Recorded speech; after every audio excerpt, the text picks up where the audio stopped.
We all had dreams, didn't we? From childhood to now. And we think about the dreams that never came true because of lack of money or lack of luck or other people blocking our path. But let's look at it a different way. Let's say we did reach quite a few of our dreams. And let's also realize that some of the dreams could have been a disaster. Some of the dreams, I'm going to mention a couple. Thinking about music people, Prince, the singer Prince overdosed, I think, with a needle and heroin in a phone booth. But I'm not sure it was a phone booth, but I think that's what I remembered. And then there was Michael Jackson. He trusted a doctor to give him the right amount of money, not money, but right amount of sleeping meds. He had enough money, so that was a slip. He trusted the doctor to put him to sleep. And you know, the thing about drugs, they can be good for you, but if you go just a tiny bit too much, if you take a tiny bit too much of a drug, and in this case it was a prescription drug, he died right before a tour. Tom Petty. Now a lot of people may not know him as well as a singer as they do a songwriter that wrote songs for a lot of people.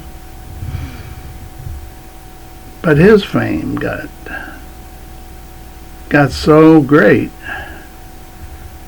that he was advised, cut this tour quick because you've got too much pain in your legs. I think it was his legs or leg. And he said, no, I'll just go ahead and take some more pain medicine. Well, there's a thin line between enough medicine and too much medicine that might kill you. It killed him. So I'm thinking about particular singers that I've listened to in the past because I wanted to be a singer once, so it was on my mind today. I wanted to be a famous writer too, famous author. Started out 1969 writing books. Well, the whole publishing field changed with Amazon, and it changed so much that if you put titles of books that I wrote on Amazon under the book section where you can put, books, and if you put my titles, you won't see them. For some reason, too many books are being published. Which the way to find a person's books is to put their name in there. Put their name, and then all their books will pop up, or at least the ones in print. So that dream faded away when the climate changed with book publishing. A few dreams did happen. I talked about one last night about failing into success. In other words, I kept failing and failing and failing. and starting again until I reached the goal of psychologist, and marriage and family therapist, clinical social worker, alcohol and drug counselor. And I only mention those because I was only shooting for the psychologist, but I had enough classes because I kept taking more and more in order to get that psychologist degree. Not degree, but yeah, degree too. I withdrew from college many times. So the end result is I never dreamed of putting together 2 counseling centers, one in Kentucky and one here in Madison, but I did. Just sort of happened because I didn't want to work for people. I've been working for them, and if you've ever worked for someone that's narcissistic and egotistical, you will do anything to work for yourself, which is what I did. I left my last position. It was director of the local mental health facility, community mental health facility called LifeSpring, and never stepped in the door again. It took me a year of working for myself before I made enough money to pay rent and food. But we got there. Just took a year. That dream came true. And from that point on, people would contract with me, agencies, hospital, University of Louisville Psychiatric Services, and Centerstone Community Mental Health Facility, and insurance companies. They'd contract, but they weren't my boss. They weren't telling me what to do.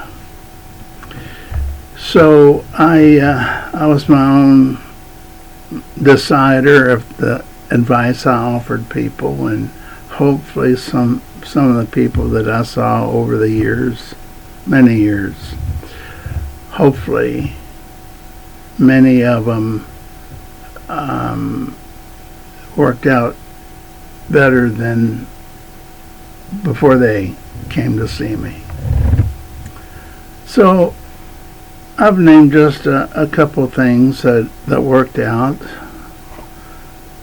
but I never became a movie star. I never became a singer. I never became a songwriter. The creative arts. I tried to be an artist. Took a class in art in college, just one. Then I decided to make a career out of it, but had too much anxiety, had too much want to get this stuff done quick. And anybody that is in the creative arts knows it takes a long time, unless you're Bob Dylan. He can write songs in back of a taxi if he wants to, or limousine, I guess.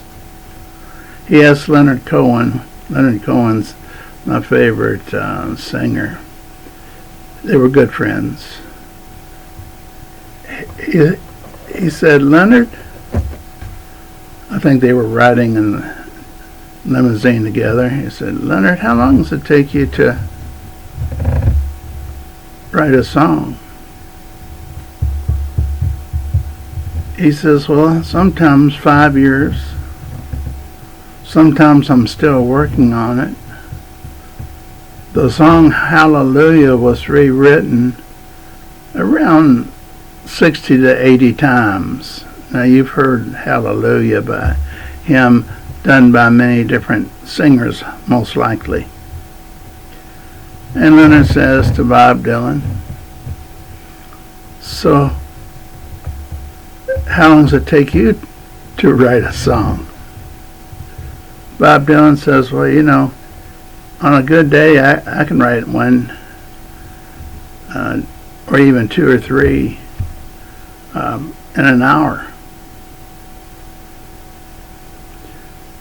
An interviewer asked Leonard Cohen, so how come it's taking you so long to write a song? No, apparently most of his songs were tremendously successful worldwide. Leonard Cohen. They said, how come you don't write more songs? Leonard says, if I knew where to find them, I'd go there more often. I love that. If I knew where to find the creativity to make a new song, I would go there more often. Okay.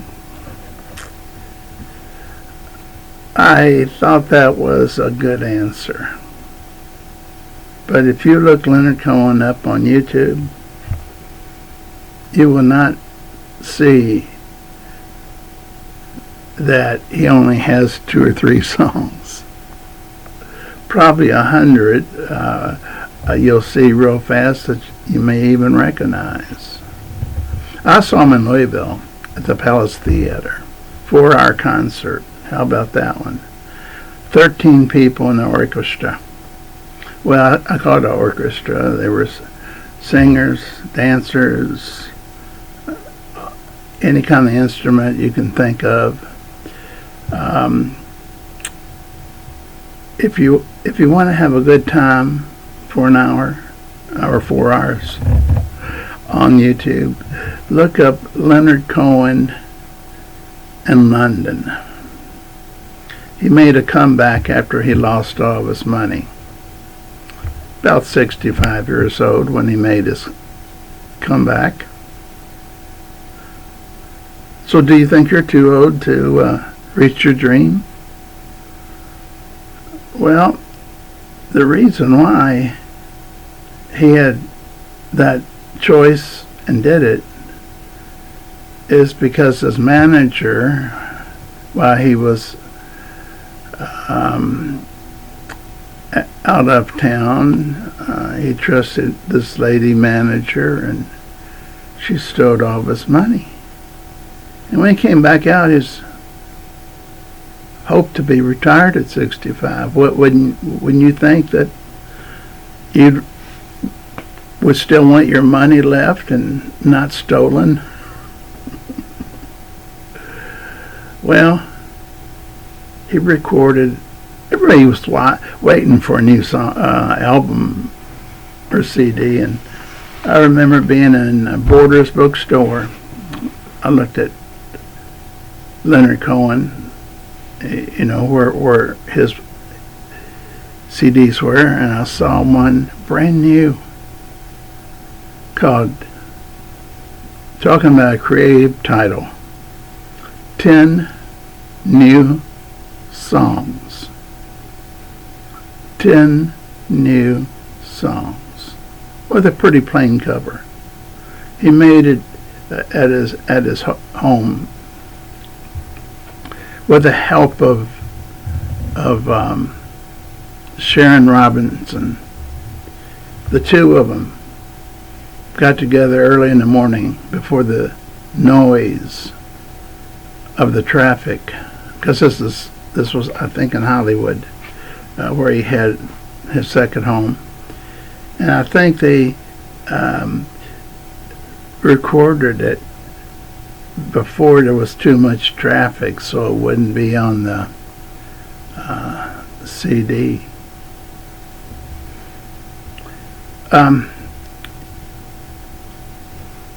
I will rest assured that him going back on the road at 65 years old and coming up with 10 new songs was not part of his dream. Because Because all you have to do is put yourself in that situation. You got a couple $1 million, leave it. Probably it was going to make money, at least in CDs, if not stocks. And he comes out from a mission he took and for a few years, and it's all gone.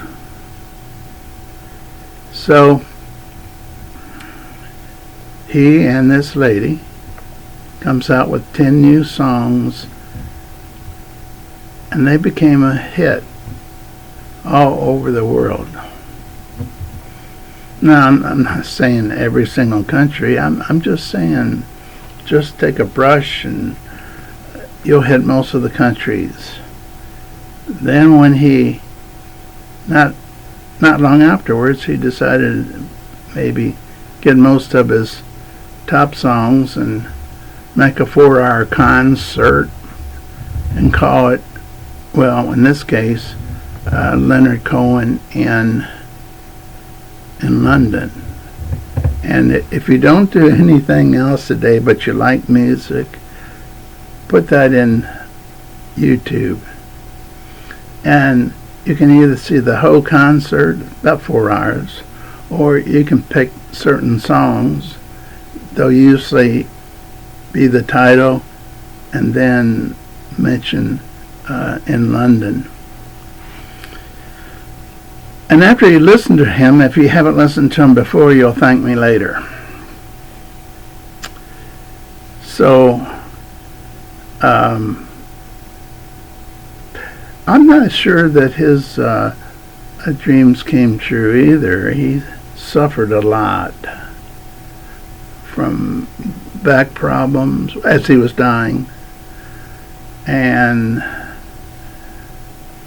I don't know what kind of pain he was in, but the doctors gave him so much pain medicine he had to promise he wasn't saving up the pain medicine to take all at once so he could finalize his life. So I got his last biography, and the guy that wrote it, I don't have the name of it, but the guy that was writing it was going through similar health problems, and they were both thinking they were going to die any minute. And during the last night that Leonard Cohen was alive, they were emailing each other, and then all of a sudden no more emails. This would have been very early in the morning, about 3 or 4 o'clock. In fact, the writer, the guy that wrote the book, who was also in so much pain, frequently went to visit Leonard, but he was waiting. He did not think that Leonard would be up at 3 or 4 in the morning, so he just wanted to send a message for him to read when he woke up. But all of a sudden, he zaps out the message from New York to Hollywood, and here comes Leonard sending an email from Hollywood back to him in New York within minutes. So just wanted to share that. Their dreams did not include pain as they had it, but it happened. Luck happens, and tragedy happens. That's why all dreams don't come true. And I think what we ought to do is appreciate the dreams that did come true. And if you have any friends, appreciate them. Because as years go on, I know this from experience, my friends move.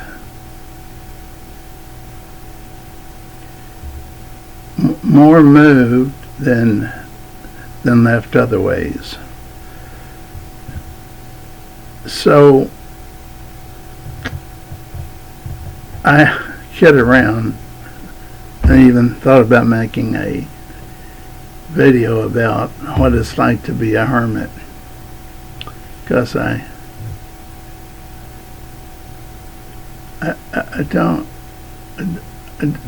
I check on two people each night by phone. One's 80 and one's 96. I was at the 96-year-old friend's house yesterday all day, took him food. We talked, we laughed. His son was there. We talked to him and laughed with him. Oh. Well, in between, and he's 65, okay, so this is what happens when you get older. You might have some friend still young, 65. You may have one a little bit older at 80, and another one older at 96. And the older ones, you do everything you can to help them. You visit them. You visit them because very few people are still alive that were their friends.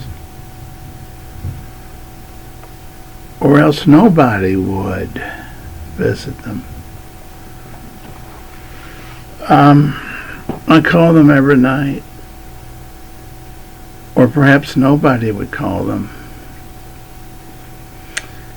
So I think I'm needing to let you get back to what you were doing. I don't know how you're going to take this video, if you're going to enjoy it or not, but you take care. It's Sunday. Have a blessed week, and we're going to maybe talk tomorrow. You take care.